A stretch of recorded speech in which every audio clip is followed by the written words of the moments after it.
V dnešním videu si zahraju Pet Simulator 99. Rovnou tady můžu otevřít nějaký lokace.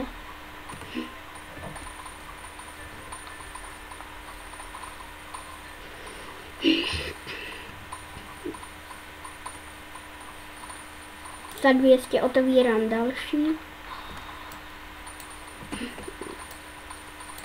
Další stojí 500. To je docela málo, to nafarmím brzy, když vidím, jak rychle mi přibývají ty emerald coiny. Tak si myslím, že to bude fakt rychlý. Easy. Easy. Rovnou budu mít další lokaci. A úplně lehce, jako na pohodu. Tady to stojí už 2x víc, protože to stojí 1000.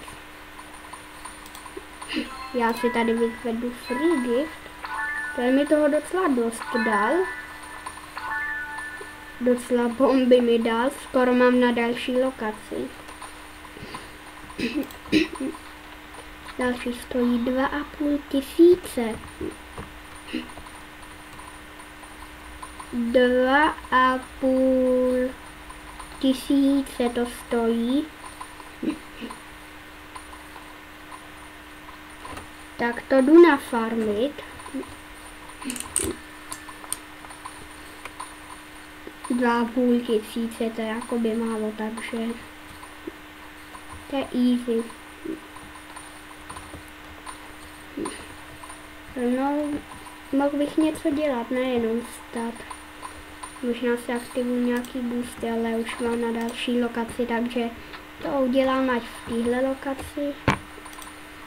Enchanty mám. Pošny si potom taky asi dám. A jenom bych si dát hele ovoce. Dám si rainbow. Rovnou i nějaký coiny. Damage. To je asi zatím to, co mi bude stačit. Hnedka se to farmí mnohem líp. Těch 10 000 to bude pohoda. To se docela vyplatí ty boosty používat. Jako to se vyplatí hodně. Farmím mnohem rychlejší než bez těch boostů jsem farmil. Ale tak no. Mohl bych se připojit do klanu nějakýho. Já znám jeden dost dobrý plán.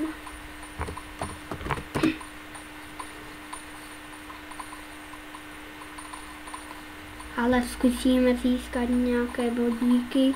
Je to český klan. A o klan bedlech, který nejsou o tom, že musí se hečnout hůčové, tak to jsme většinou tak šestí. Na minulém účtě jsem v tom klanu byl a furt jsem, ale už furt tam myslím jsem, já se podívám, jestli mě nevyhodila. Co se to se jmenuje ten klan? Jo, 57,7 milionů jsem donatnul, mám 0 bodů. Já jsem toho moc nehrál, jakoby. Ale pro ty začátečníky je to mega dobrý event. Hnedka ze začátku prostě portnout se tam, budou mít lepší peti. A je tam strašně velká šance na hůče, takže pro ty začátečníky to bude fakt dobrý.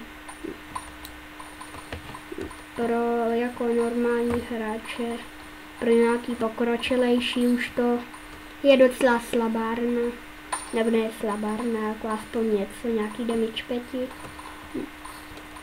Jako pro ty dobrý hráče je to vlastně docela dobrý, když nad tím tak přemýšlím. A určitě nejlepší je to pro ty začátečníky, že hnedka za začátku si nafarmí fakt jako dobrý peti.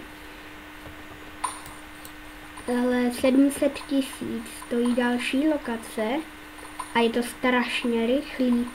Jako Já nemám žádný problém. Je to strašně moc easy. Mám tady novou mašinu a to je Index, který je na začátku. Nově mám tady tohle.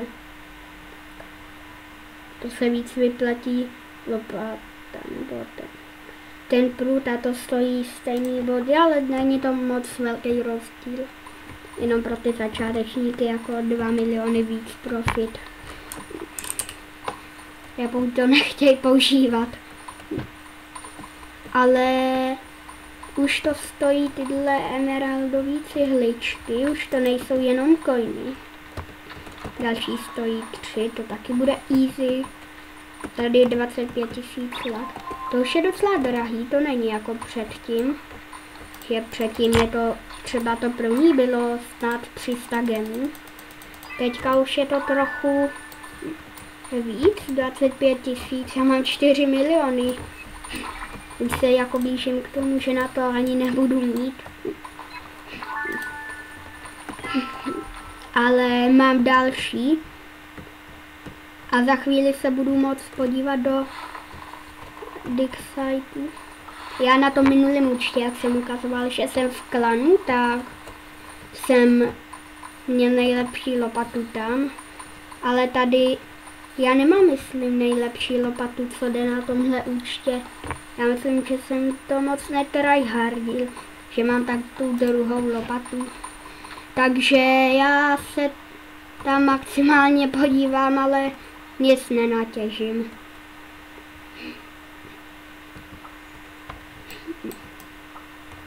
No, potřebuji silnější lopatu. Je hezký, že si tady 6 000 zdarma.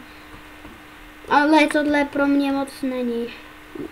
Potřebuju farmit tamhle to ještě. Ale další stojí 20 těch cihel. Emeraldový cihly. Jdu na to. Je to fakt rychlovka, jako rychlovka. A jde to fakt dobře. Jinak já hraju na notebooku a proto to tam možná úplně slyšíte takový šumění. Úplně protože já hraju na notebooku a na místě, kde se mi to přehřívá, je i mikrofon, který bere to přehřívání a to fouká, dělá to takový zvuky, takže to v tom videu bude slyšet. Já za to nemůžu, já s tím nic neudělám, ale jinak by tohle bylo asi konec videa. Jdu stopnout natáčení. Čuf.